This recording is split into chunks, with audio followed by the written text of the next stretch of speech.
Hey guys, how's it going? We're going to start research methods today, looking at the science practices of psychology. We're going to give a quick overview of some of the different research methods. This is going to be especially helpful in your AAQ on the AP exam, but we'll use it throughout the year with psychology. So we're going to start with experiments. Now, we're not going to go too in depth right away because I have a whole nother slideshow on experiments, but just a quick overview.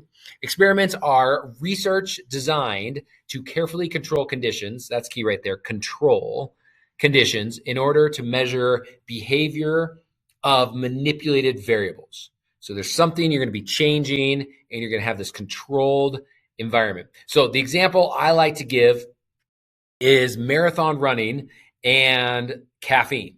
Now, I love both these things. I love marathon running, I love caffeine, and I especially love them together. So if you did an experiment of like what was the effects of of caffeine on your marathon time, that's an experiment. You're controlling a condition, but you're also manipulating that variable of caffeine. So no caffeine, some caffeine, lots of caffeine, that would change your marathon time at the end. So that's an experiment. Now there's two types. We have lab experiments. And those are like with the marathon example, if you were running a marathon on a treadmill in a room with the same temperature, the same speed, the same environment, the same fuel, that's a lab experiment. It's a highly controlled environment. Whereas a field experiment would be like going out and running the New York City Marathon. You might have different temperatures for the day, different crowds. The course might be different, hilly or not hilly. So it's more realistic, but it's conducted in the real world, field experiments. Now, some strengths and weaknesses of experiments. The strengths, they're really the only method that can measure cause and effect because you're changing that variable. So cause and effect, when you hear cause and effect, think experiments, and they can be retested and proven, right? You can even have a meta-analysis of a lot of experiments. They're looking at the results and it adds more validity to those experiments. The weaknesses on the other side, potential ethical issues. So we'll look at throughout the semester, we'll look at different experiments that are not ethical. They would not be done today. So there's issues.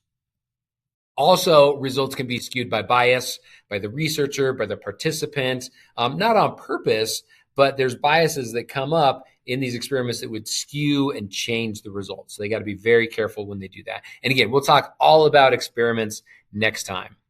All right, the next one we have correlational studies. Correlational studies. This is when you express a relationship between two variables without giving a cause, without ascribing a cause.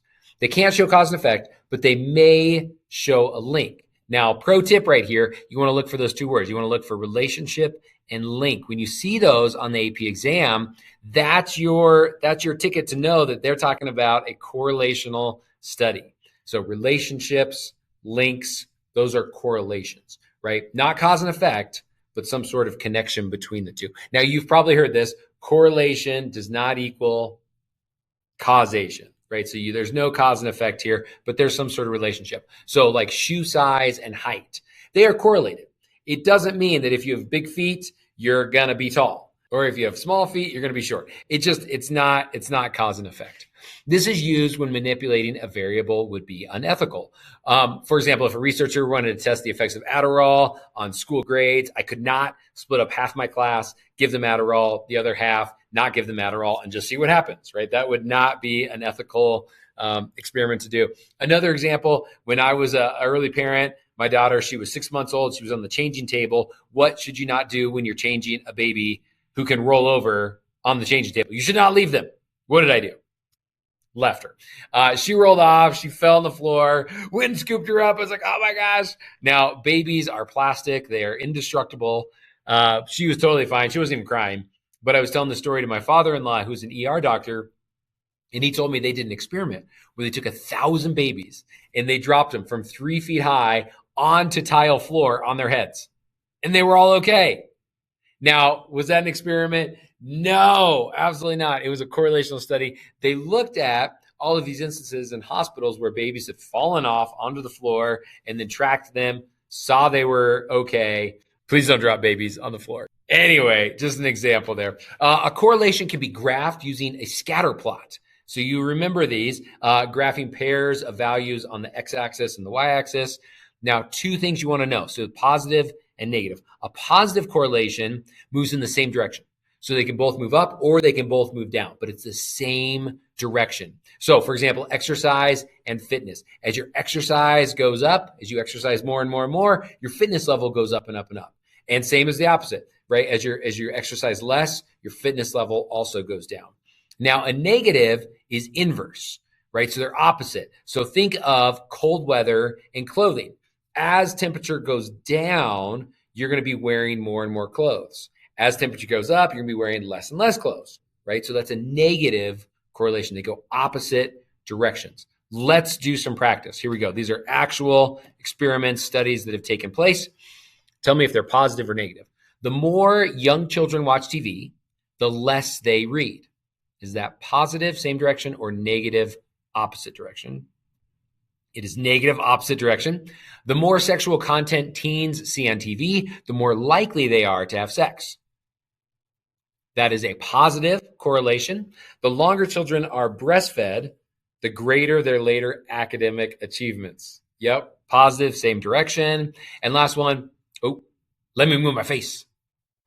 Zoom. All right, the last one. The more often adolescents eat breakfast, the lower their body mass. Opposite, right? That's a negative correlation. Good job. All right, descriptive research. Couple types here. What is descriptive research? It's just gathering information you can't obtain with experimental method, but you're still using scientific questions and a hypothesis. So we have three types. So naturalistic observation, again, descriptive. We're just sitting back and we're watching behavior in a natural setting. If I were to go to the cafeteria and just observe students in the cafeteria, right? What did they eat? What did they throw away? Who did they sit with? Where did they move? That's naturalistic observation. A case study cannot be generalized. It's an in-depth study of an individual or a group. An example would be evaluating a student for special education, right? That's a case study. It's a specific person, can't be really generalized to a group. Let me give you another example. So there's a story, it's super sad, but it's about a girl named Jeannie. Now, Jeannie was abused as a kid. Her dad had mental issues. Her mom was blind and was also abused. Jeannie, from the time she was a baby, she was stuck in a room. She was eventually chained to a potty chair.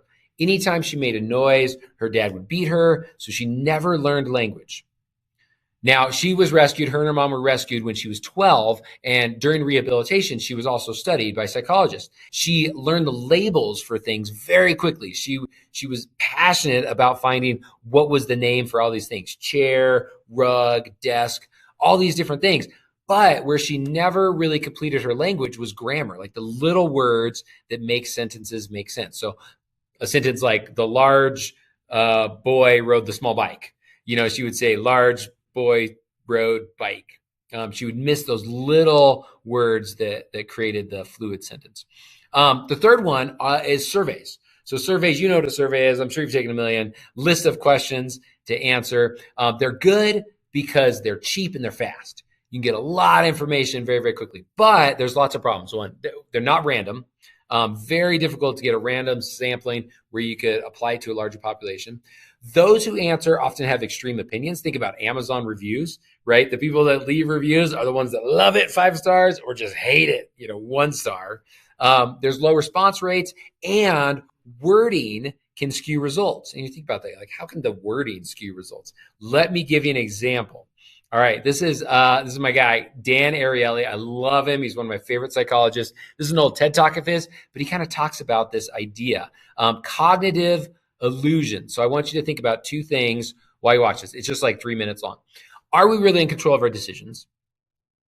I think I am, but I'm not. And neither are you. And we'll talk more about this in the semester about advertising, marketing, how that changes our opinions and our thoughts without us even knowing about it. And how are your decisions affected by others? So here, check this video out. It's awesome.